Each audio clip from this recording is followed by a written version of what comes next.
What's up, everybody? Welcome back to Married with Media, and we're here for our movie number 3 of our 13 Days of Horror. Yeah.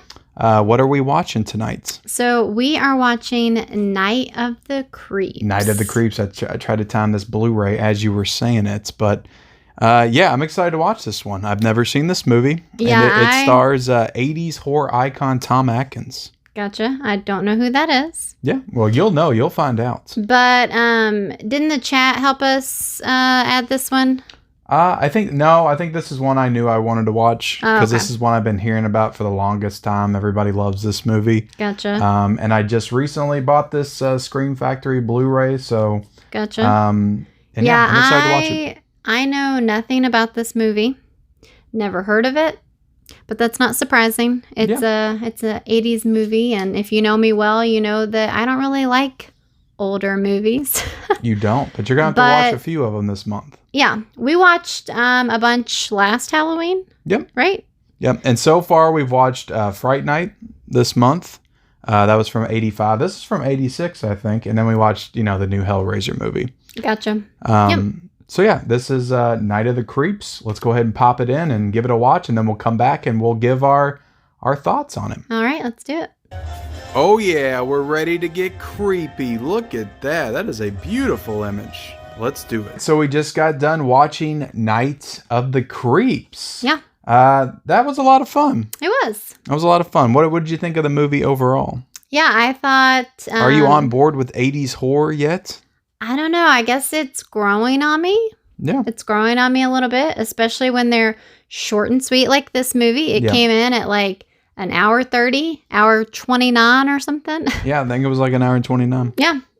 So I am always a fan of that. That's a good thing about these 80s, horror movies. They don't overstay their welcome. They get in and they get out. It's not like the new Hellraiser and it's like 2.5 hours of bloated crap that nobody cares about. But yeah, this movie was a lot of fun. It, I feel like I enjoyed it. Yeah. But I do feel like it was missing like a little depth, I think. Yeah. I don't know if you needed that for this particular movie. Yeah, that's what I was thinking too. I'm like, well, did it even want to try to be that kind of movie? Yeah. Like, probably not. But I don't know, I enjoyed it, but there was a part of me that felt like there was something missing, and I'm not quite sure what it was. Yeah.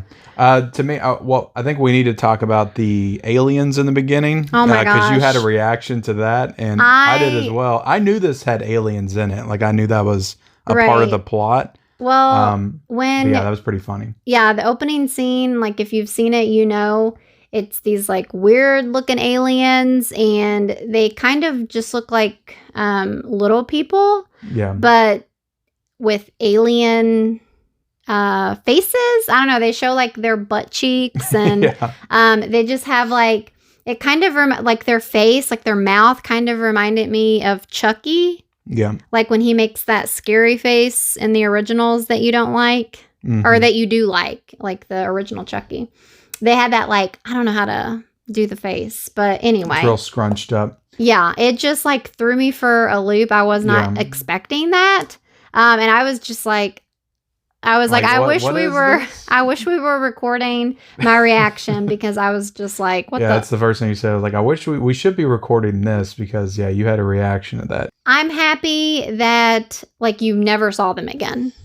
Yeah. They were in the opening, and that was it. This does have a very different plot, because it starts off, with the aliens in space, and then there's one of them, I guess, gets in an escape pod. They're at war or something. Mm-hmm. Crash lands on Earth, and you cut to Earth, and you're in the 50s, and it's black and white. So that was a cool aesthetic choice. And but the font was still color. The font was still color, which was really cool. And then you were kind of wondering if the whole movie was going to be in black and white. And I was like, no, I'm pretty sure I've seen images of color. And plus the beginning with the aliens is in color. True. But I didn't know if it was going to be a choice to stay black and white or whatever. So we have that little flashback thing. And I was honestly kind of hoping the movie was in the 50s, because I didn't know what time period it was in.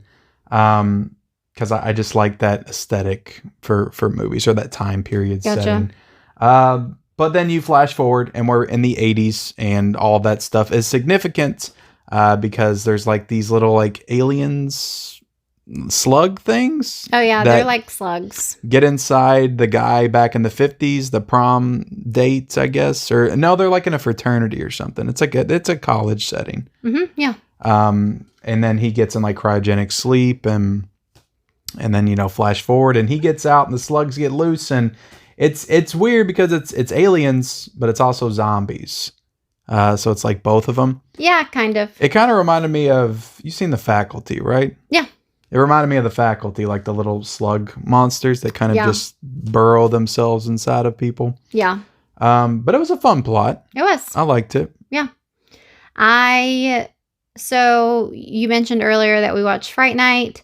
There is a character in that movie that annoyed the crap out of me. Yeah. For the most part, nobody annoyed me too bad in this one.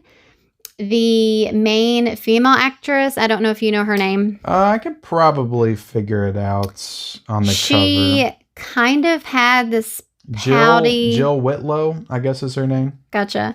She kind of had this pouty, whiny voice. I felt like it kind of got more noticeable towards the middle to end of the movie. Yeah, I get what you're saying, 'cause she didn't start off that way. Right, and I don't know if it's because she became more of a focal point or whatever, or like more in the movie, but I would say, I mean... And you said she reminded you of Sarah Silverman. Which yeah, the way she did kind of have that like cadence to her voice a little bit. Yeah, and I mean, she was a brunette, but yeah, it wasn't too bad. And then the main kid...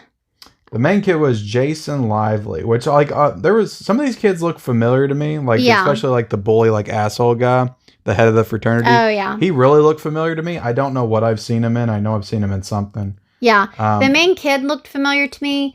He had like a good friend in the movie, and his friend was kind of like his hype guy who was trying to like get him hooked up, because I guess he was like, the friend had spina bifida or like some kind of muscular dystrophy. Like he had like, yeah, he was on crutches, like crutch walker. I don't know if you call them crutches or not. But can we talk about that for a second? And spoiler alert, if you don't want to know anything about this movie, you know, maybe turn it off. But like his friend dies very abruptly, and I had a problem with that. I didn't like that because they did kind of build him up as a main character, and it just felt like they took him out of nowhere. Yeah.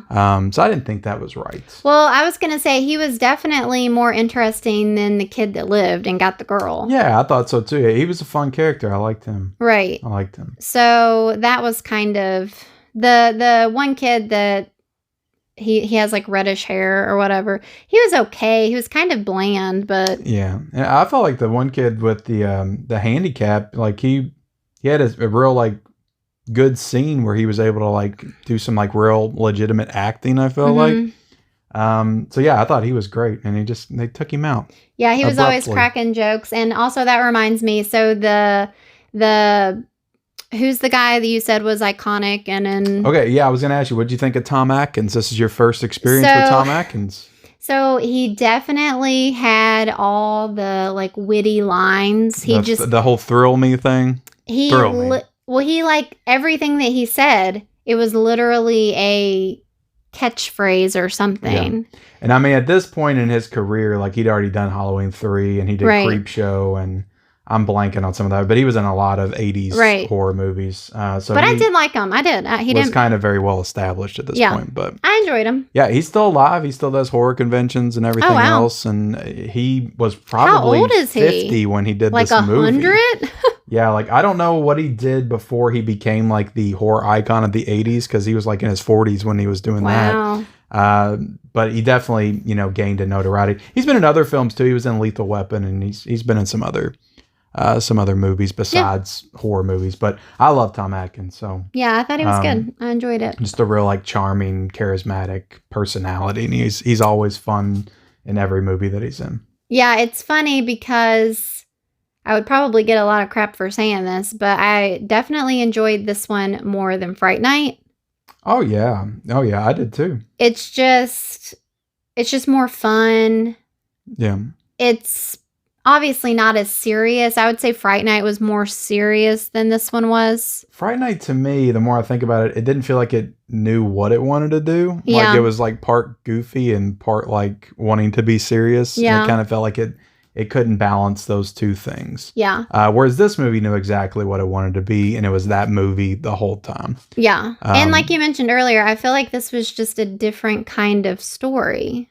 Yeah, it was definitely. a different take on, aliens. Definitely, yeah. I've heard this movie be hyped up for the longest time, and I have to say, I think it lived up to the hype for me. I enjoyed it quite a bit. What would you give this movie if you wanted to score it? I would give it a 3.5 out of 5. 3.5? I would give it a 4. Okay. I'd give it a 4 out of 5. I really enjoyed it. Yeah. I really enjoyed this I did too. It's just, I'm not going to go 4 just because it's not something that I would usually gravitate towards. Yeah. But I'm so glad that I saw it, and 3.5. But, all right, so that was Night of the Creeps. We got a lot of fun movies coming up. We got 10 more movies to watch. Are we going to make it? I don't know. I'm nervous. I think we'll make it. We got, 19 days? We're doing all right. We can get 10 movies done in 19 days, I think. Let's hope so. Yeah. So, appreciate you guys watching. Please like, comment, subscribe, all that good stuff. Let us know what you think of Night of the Creeps in the comment section below. Turn on those bell notifications. Follow us on our social media accounts. We'll see you guys later. Bye, guys.